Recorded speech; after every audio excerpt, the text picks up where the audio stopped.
Hola, mi nombre es Alvarado Franco, de Ingeniería en Energía, y voy a hacer la presentación del portafolio de funciones. La importancia de comprender las funciones es que actúan como instrumentos a través de las cuales podemos observar y comprender tanto el universo matemático como el mundo real. Nos otorgan la capacidad de modelar relaciones entre cantidades y de entender cómo una variable depende de otra.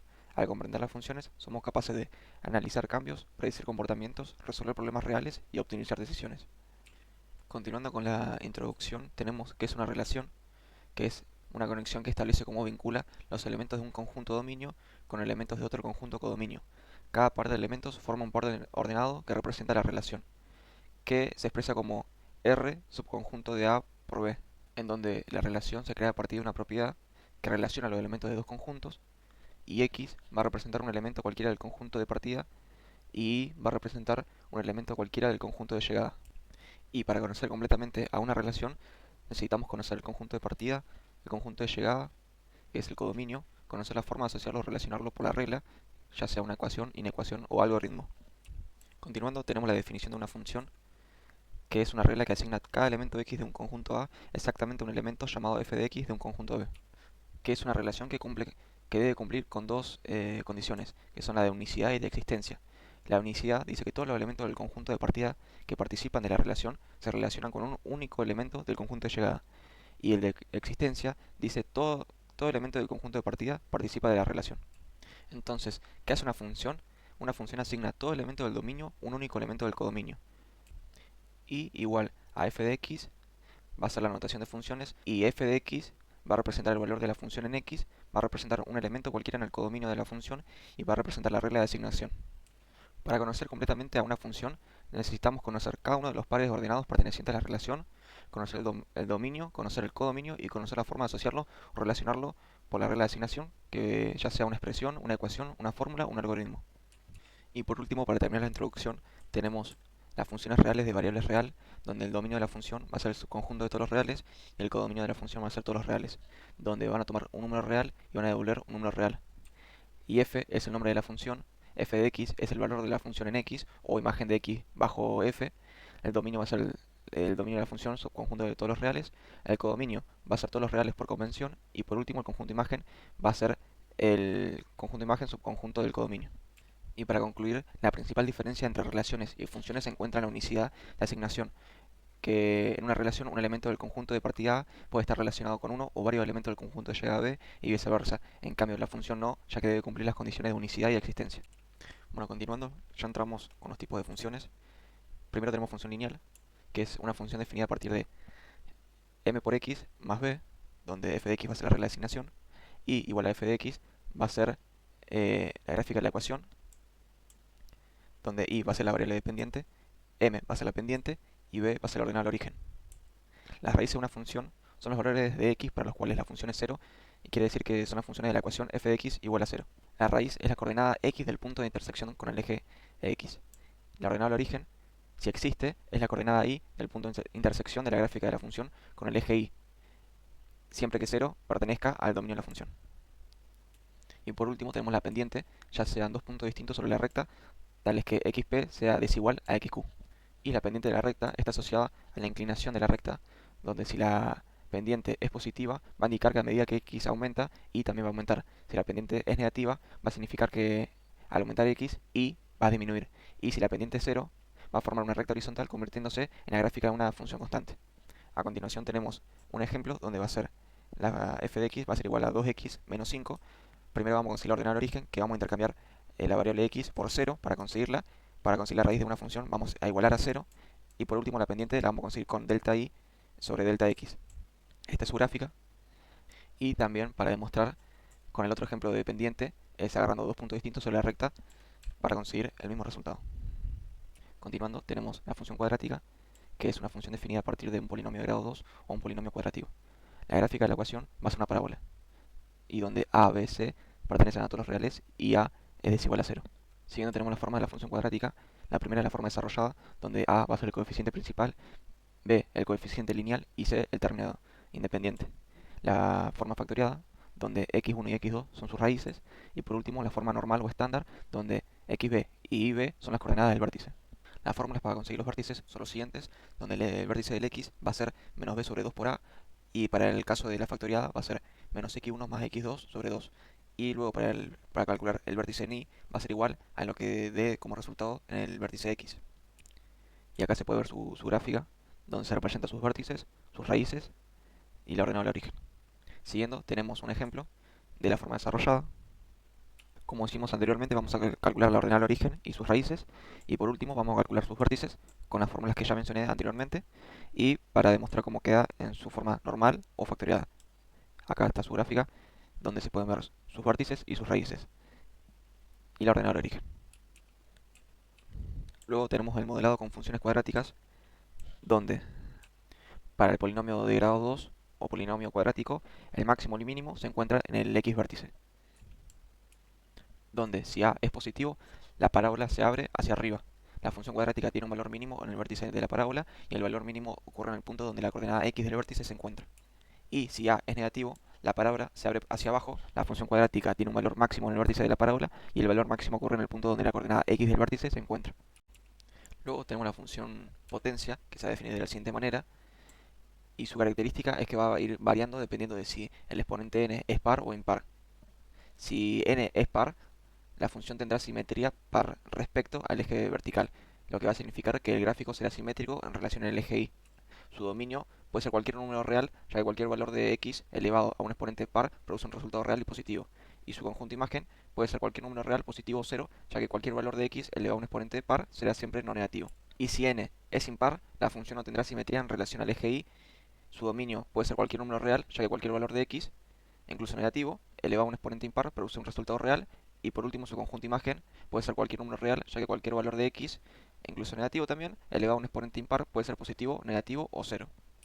Continuando, tenemos la función polinómica, definida de la siguiente forma, donde su grado n está determinado por la potencia más alta a la que está elevada la variable.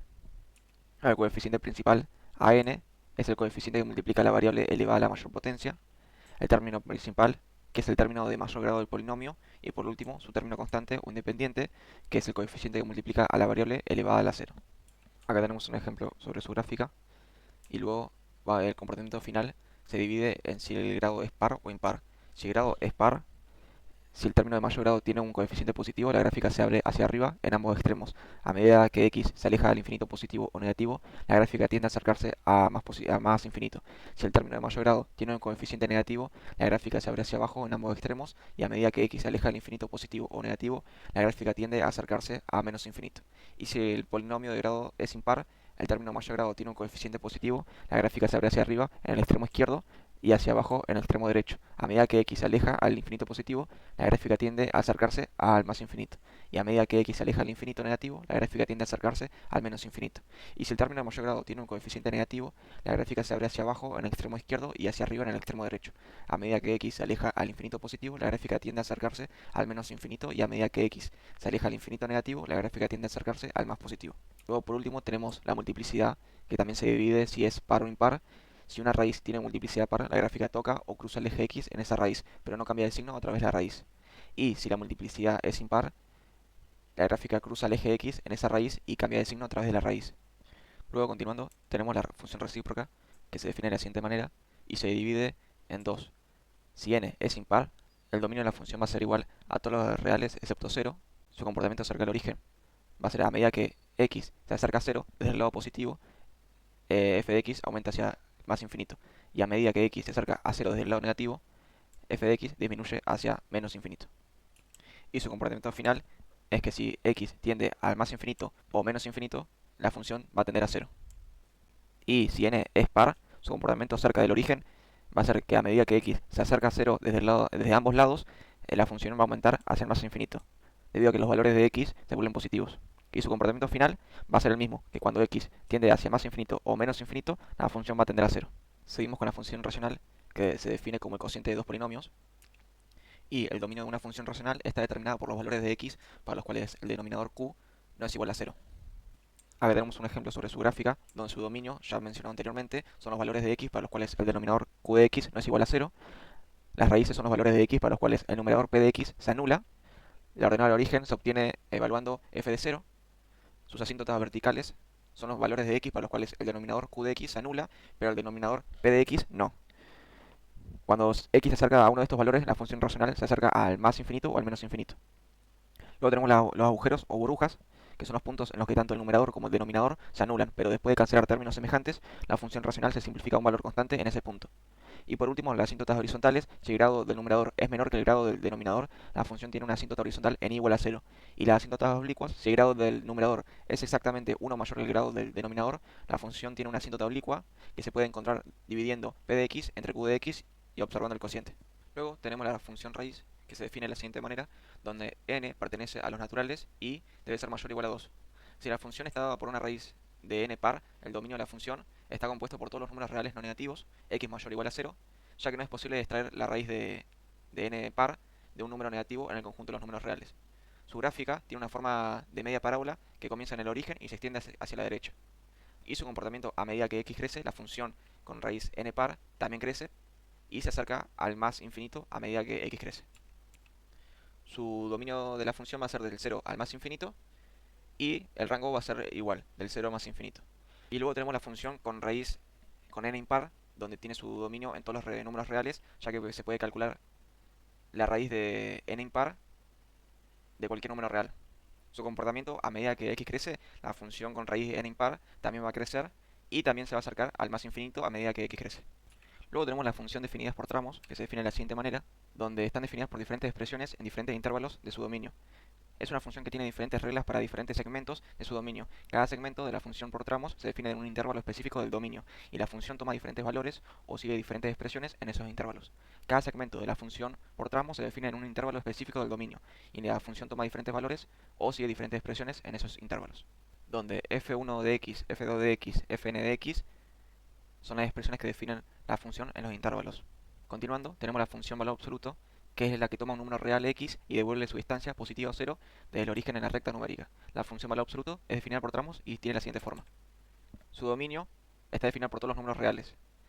La definición por tramos es que para x mayor o igual a 0, el valor absoluto de x es simplemente x. Y para x menor a 0, el valor absoluto de x es menos x. Su gráfica es una b invertida con su vértice en el origen. La línea recta se parte en x igual a 0 y la rama izquierda de la b refleja el valor absoluto negativo. Y la rama derecha refleja el valor absoluto positivo x. Luego tenemos la composición de funciones. En la composición de funciones, la salida de una función se convierte en entrada de otra función. Dadas dos funciones f y g, la composición de estas funciones, denotada como f compuesta de g, se define como f compuesta de g de x es igual a f de g de x.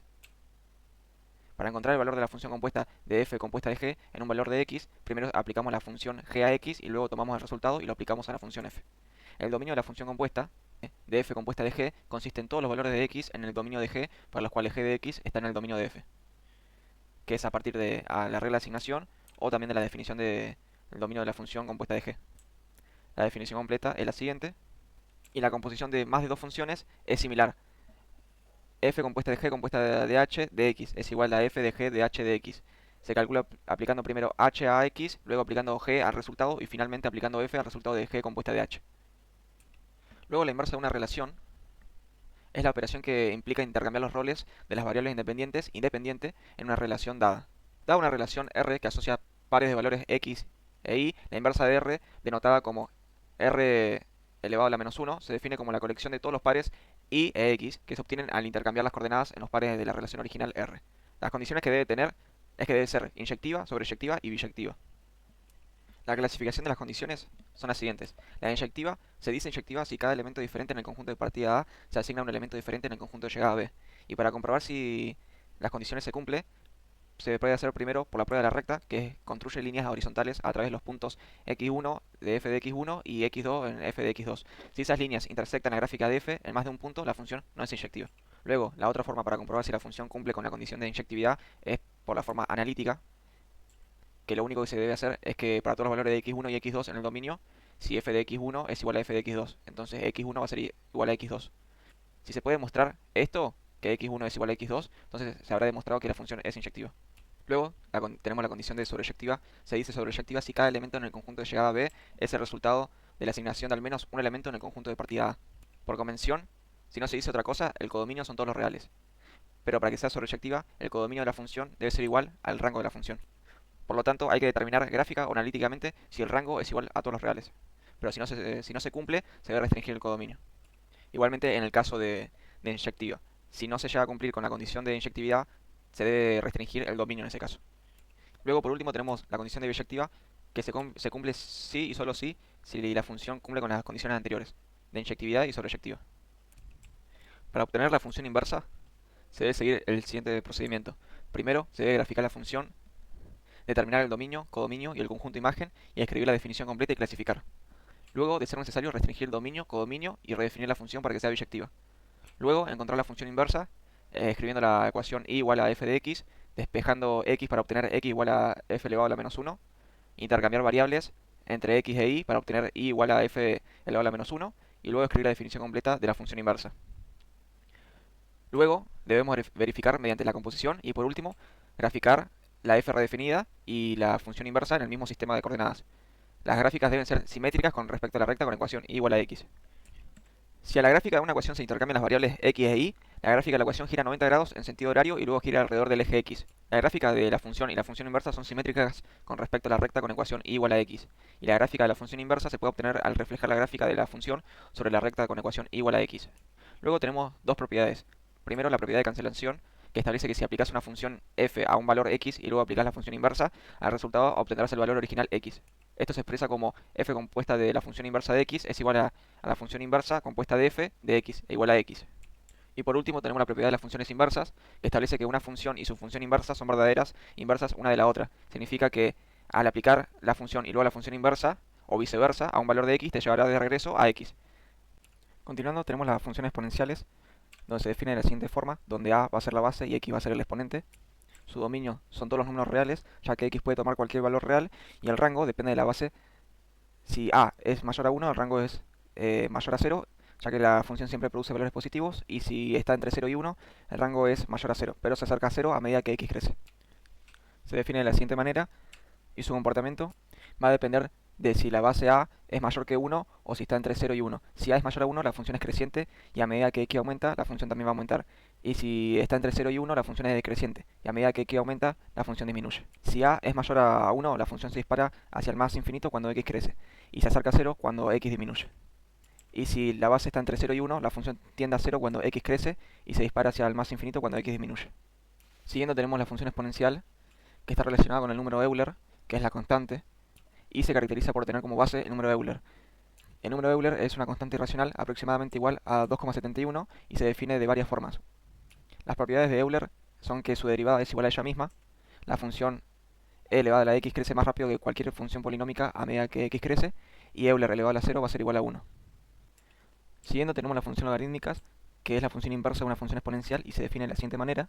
El dominio de la función logarítmica está compuesto por los números reales positivos, x mayor a 0, ya que los logaritmos en bases positivas solo están definidas para números positivos. El conjunto imagen de la función logarítmica varía dependiendo de la base. En general, el conjunto imagen será todos los números reales. Se define de la siguiente forma. La definición de la función inversa se deriva del hecho de que las funciones logarítmicas y exponenciales son inversas entre sí. En la función logarítmica estamos buscando el exponente y al que debemos elevar a la base para obtener un valor x. Y en la función exponencial estamos haciendo lo contrario. Estamos elevando la base a un exponente y para obtener x. Estas funciones se anulan entre sí, lo que una función hace, la otra lo deshace. Y su comportamiento se va a definir en que si la base es mayor a 1, la función logarítmica va a crecer a medida que x aumenta y el logaritmo de números mayores que 1 será positivo. Y cuando la base esté entre 0 y 1, la función logarítmica va a decrecer a medida que x aumenta. Por último, tenemos sus propiedades, donde el logaritmo de base a de 1 va a ser igual a 0. El logaritmo de base a de a va a ser igual a 1. El logaritmo de base a de a elevado a la x va a ser x. Y la base a elevada al logaritmo de base a de x va a ser igual a x. Por último, para terminar con los tipos de funciones, tenemos las trigonométricas, que se definen de la siguiente manera, donde a va a ser su amplitud. El tipo del ciclo puede ser ya sea seno o coseno. B va a ser igual al periodo. K va a ser el ángulo de fase. Y C va a ser el eje de referencia. Luego, para encontrar la ecuación de la sinusoidal, se hace el siguiente procedimiento, donde primero se elige el tipo de ciclo, ya sea seno o coseno, y si la amplitud es menor a 0, va a haber una reflexión sobre el eje de referencia, y el tipo de ciclo va a cambiar. Ya si era seno, va a cambiarse a menos seno, y si era coseno, va a cambiarse a menos coseno. Luego se calcula el eje de referencia, que es la recta horizontal que divide la sinusoide en dos porciones. Luego la amplitud, que va a ser la distancia vertical desde el eje de referencia al punto máximo o mínimo de la sinusoide. Luego tenemos el periodo, que es la duración de un ciclo. Y por último tenemos el ángulo de fase, que es el valor en el eje X en donde inicia el ciclo y el fin de ciclo.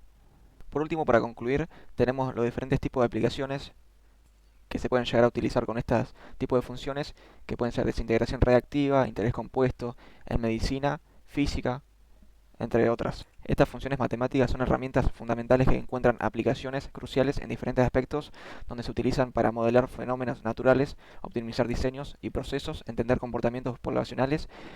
En conjunto contribuyen a resolver una amplia gama de problemas en diferentes campos y permiten tomar decisiones informadas basadas en datos y patrones matemáticos. Bueno, eso fue todo. Muchas gracias por ver.